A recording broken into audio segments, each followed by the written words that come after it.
everybody, I hope that you're all doing really well. So today I am back to do a tag video, and it's actually the first tag video that I've done in quite a while. I'm back to do the Moody book reader tag, which is one that I've seen quite a lot of people doing. And I feel like by the time that this video actually ends up going out, it's going to be so late in the game. You're probably going to be thinking, oh, why is she posting this? We're over it, we've done it, bye bye. But this is a tag that is all about the topic of mood reading, which is something that I'm definitely interested in. I definitely think I am a bit of a mood reader, and I'm always in awe of people who have like very disciplined TBRs. So I thought it would be an interesting one to do today. I just like hearing how different people's reading habits work. So the first question is, do you consider yourself a mood reader? And like I say, I do definitely think of myself as a mood reader, but it is for specific book titles rather than for what I think a lot of people have when it comes to being a mood reader, which is they gravitate towards a specific genre or a type of book. For me, what will often happen is like a title, a book concept will just jump out at me and I'm like, I want that and I want that right now. And that feeling might just last for a day, it might last a little bit longer, maybe a week or two, but it's always specific titles that I'm interested in, which is why I typically prefer to have a smaller TBR, even though my self-control does not always win out there. I currently have a TBR of about 32 books and I'm finding that a little bit stressful. And it's also why if you ever take a chance to look at my wish list on Amazon, you'll see it's quite a small one. And the reason for that is that I prefer to chop and change it every month. Just go into that list and kind of gauge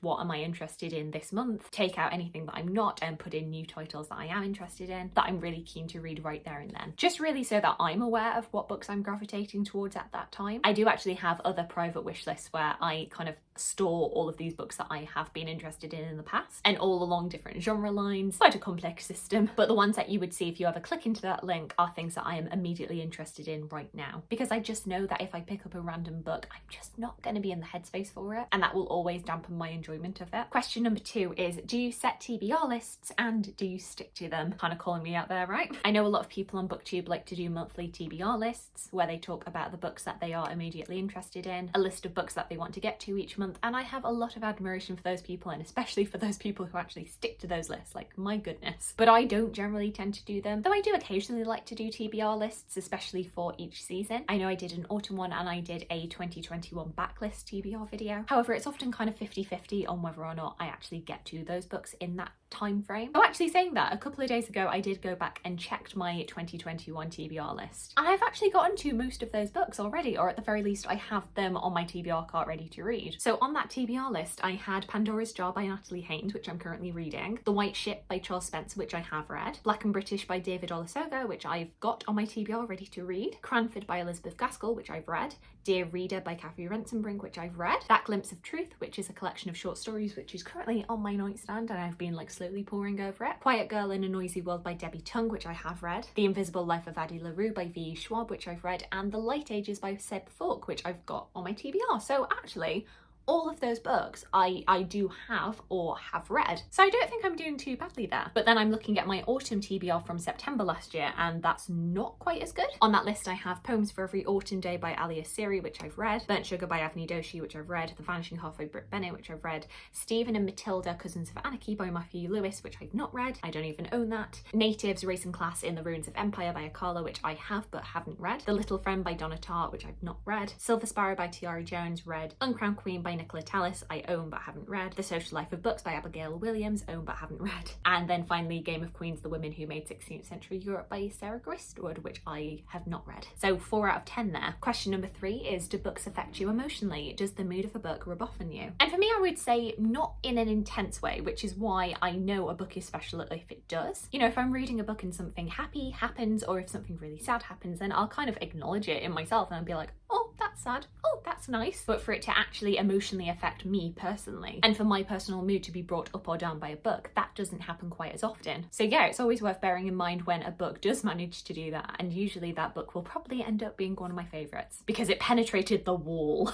Question number 4 is, when you're feeling sad, do you like to read sad books, happy books, or neutral books? I don't think I tend to gravitate towards any book based on my mood. I would say, if anything, when I'm feeling sad, probably I will go for shorter books just to feel a sense of accomplishment accomplishment by finishing multiple books, because I have noticed that I do get a lot of joy and a bit of a buzz off of finishing a book, just that surge of, wow, I've done something, which I don't know if that's good or bad, but I definitely want to monitor that to make sure that I am actually reading books that I want to read rather than just reading books to be able to say that I've finished them. Question number 5 is, most often do you use reading to escape, to learn, or to critically reflect? And I would just say all of the above, really. I would say to learn is the most prominent thing, because I always feel, whether it's fiction or non-fiction, that I learn from what I read. And I would say if I'm using reading as an escape, that usually comes in the form of rereads, wanting to escape to a previous world that's very comfortable to me. But yeah, all of the above. Question number 6 is, what is a book that made you laugh out loud? Once again, as I've said, I don't tend to have very strong physical, emotional reactions to books, so when a book does manage to make me laugh or cry, it's quite notable. And in fact, this is probably something I want to do a whole video on, just recommending you books based on the emotional responses that they evoked in me. I think one that definitely springs to mind in terms of making me laugh is This Is Going to Hurt by Adam Kay, which is the very popular medical memoir where Adam Kay details his many years working as an OBGYN. And even though there are some very sad moments in that book, I think this book is most notable for these moments that make you just laugh out loud because of the ridiculous things that people decide to do to their bodies, and particularly what they like to stick in places that they should not stick them, including one anecdote that featured an engagement ring inside a Kinder Surprise egg. You gotta read it to find out.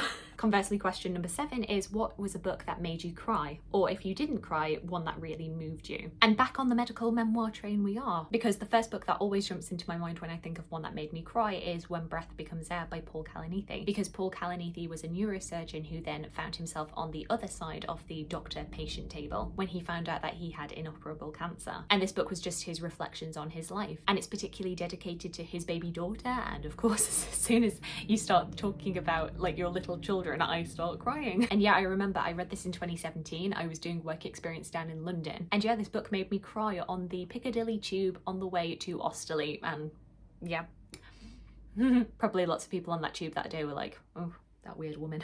Question number 8 is, what is a book that you didn't even know how you felt about it? And it's at this point that I have to get up Goodreads because I have no idea.